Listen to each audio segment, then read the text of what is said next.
시청자 여러분 안녕하십니까?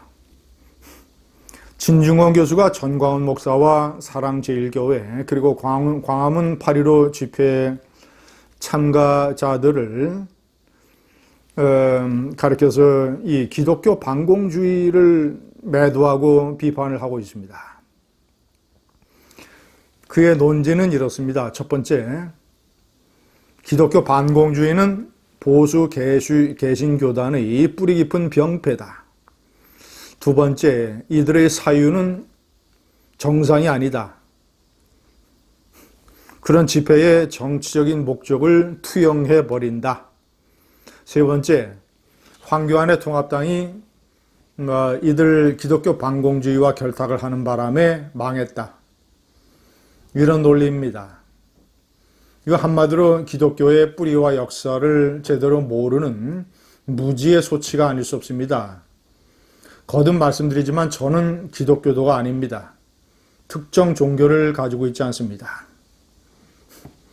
그러나 제가 분석한 기독교 반공주의를 오늘 여러분께 정리해서 말씀드리겠습니다.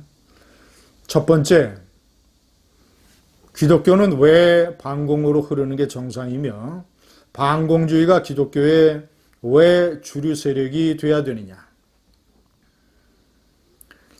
미국의 위대한 자본주의를 일으킨 청교도 정신, 그 청교도 정신은 근본적으로 공산주의 정신과 대치되는 종교입니다. 청교도는 프로테스탄티즘은 신도라고 하는 것은 하나님의 뜻을 담는 그릇이라고 가르치고 있습니다. 자, 그렇다면 어떻게 해야 됩니까? 그릇을 더욱더 강하게 만들고 그릇을 더욱더 키워야 되지 않습니까? 자, 그렇다면 게으름이라든가 사치 이런 것은 배격이 되고 금욕주의 그리고 열심히 일하는 어떤 자신이 가지고 있는 이 그릇을 하나의 직업이자 천직으로 생각을 하는 이런 개념, 열심히 직업을 갖고 열심히 일하는 것이 천직이다. 그래서 부를 쌓고 청부, 깨끗한 부를 쌓고 그 부를 하나님의 뜻을 실현할 수 있는 그런 일에 쓰는 것이 신도로서 가장 보람된 일이다라는 가르침입니다. 아메리카 대륙 이주 초기에 청교도 신도들은 초기에는 공동체 생활, 일종의 사회주의 경제 생활을 한번 실험을 해봤습니다. 그러나 서로 이 인간의 이기주의적인 심성을 억지로 누르고 공동체 생활을 하니까 서로 다 게을러져서 대기근이 찾아왔습니다. 그래서 3년 만에 공동체 생활을 접고 각자가 열심히 일해서 자신의 목숨을 갖는다.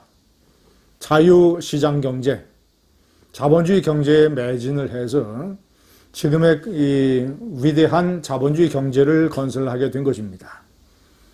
그러나 공산주의는 자유시장 경제를 부정을 하고 신의 존재를 부정을 하고 유물론에 빠지고 종교를 억압합니다. 근본적으로 기독교는 반공이 주류가 될 수밖에 없다는 것, 그 청교도 정신에서 그 뿌리를 찾을 수가 있습니다. 자, 두 번째, 한국에서는 어떻게 됐는가? 그런 현상이 체험적으로, 실존적으로 더욱더 발현됐습니다. 1876년 강화도 조약으로 나라의 문호를 개방하기 전까지 조선은 쇄국 정책으로 천주교를 탄압했습니다. 유교에 반한다는 이유였죠. 나라의 문호를 열기까지 약 1만 명의 천주교 신자들이 학살당했습니다. 1876년 문호가 열리고 미국을 중심으로 개신교 선교사들이 조선반도에 대거 파견됐습니다. 이들 개신교를 가장 빠르게 받아들인 지역이 한반도의 서북 지역입니다. 평안북도, 평안남도. 평안북도, 평안남도는 예로부터 이 농토가 많지 아니하고 자, 그래서 농사가 다른 지역에 비해서 발달하지 아니하고, 그리고 이 오지에 있고 이러이러한 영향으로 해서 이 과거 시험을 통해서 이 좋은 자리에 출세하는 이런 기회도 대단히 작았습니다. 그래서 서북 지역의 조선인들은 일찍부터 상업, 중국이라든가 또는 외부와의 이 문물 교류, 그 상업으로 눈을 떠서 특히 교육의 상당 부분 투자를 많이 했습니다. 상업으로 인해서 중산층이 생기고 중산층에 이런 이 토지를 소유해서 지주계급이 생기고 이들이 교육에 투자를 하고 자, 그런데 1945년 해방이 돼서 소련군과 공산당이 진주를 하게 됩니다. 북한 전역에서 공산주의와 충돌이 벌어지게 되고 특히 서북지역, 개신교를 일찍 받아들였던 서북지역은 기독교 사회민주당이라는 걸 만들어서 공산당과 대립을 하고 있었는데 소련과 공산당의 탄압을 받게 됩니다. 그것이 평안도 용안포 제1교회 사건입니다. 그리고 이에 항의하는 신의주의 학생들의 의거를 소련 공산당이 무자비하게 진압을 해서 많은 사상자가 발생을 하게 됩니다. 자, 그래서 북한 지역 전역에서 공산주의를 체험하게 된 기독교도들은 대거 월남하게 됩니다. 그리고 이 월남한 북한의 기독교도들이 기독교의 세가 상대적으로 약했던 서울과 이남 지역에서 초기 기독교의 주류를 이루게 됩니다. 한국교회 초반에 토대를 다지게 되는 것이죠. 자, 민중신학자 함석헌 목사, 한경직 목사, 강원영 크리스찬 아카데미, 자, 그리고 이 진보파로 분류되던 김재준 목사, 이런 사람들마저 전부 다 대부분 북한에서 내려온 목사들은 보수 진보를 가릴 것 없이 반공주의에 심취되게 됩니다. 자, 그래서 초기 한국의 기독교 30년, 40년은 반공주의가 주류를 차지하게 되는 것이죠.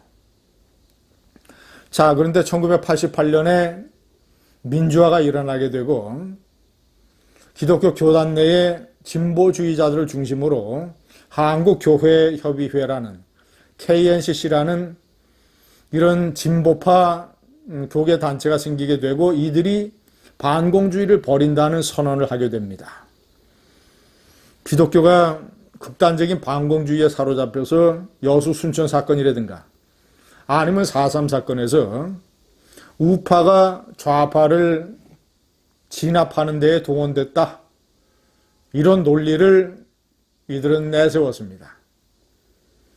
자, 그러자 이런 기독교 내에 이른바 반공주의의 침몰, 위기를 느낀 기독교의 주류 반공주의자들이 KNCC에 맞서서 세운 것이 한기총입니다. 전광 목사가 최근까지 회장을 맡았던 한기총, 보수 기독교의 대표적인 단체 한기총, 이 한기총을 중심으로 해서 개신교 내의 반공주의 세력은 2000년대 들어서 노무현 좌파 정권 때 특히 기독교와 대규모의 광화문 집회를 통해서 반공주의 활동을 하게 됩니다. 그것이 연결이 돼서 지금의 광화문 집회까지 이르게 된 것이죠. 기독교 내의 기독교 반공주의라는 것은 뿌리, 청교도 정신을 통해서 기독교의 뿌리와 연결이 되어 있다. 두 번째, 한국전쟁과 해방 후 북한의 공산주의 활동을 통해서 몸으로 체험한 살아있는 정신이다. 세 번째, 1950년 한국전쟁은 물론이와 그 이후에 이 호국과 반공, 그리고 이 김대중, 문재인, 노무현 좌파 정권에서 좌파 정권을 견제하고 반공의 정신을 살려나가는 데에 중요한 보루가 됐다. 이것을 모르는 진중권의 망언은 무지의 소치입니다. 감사합니다. 네.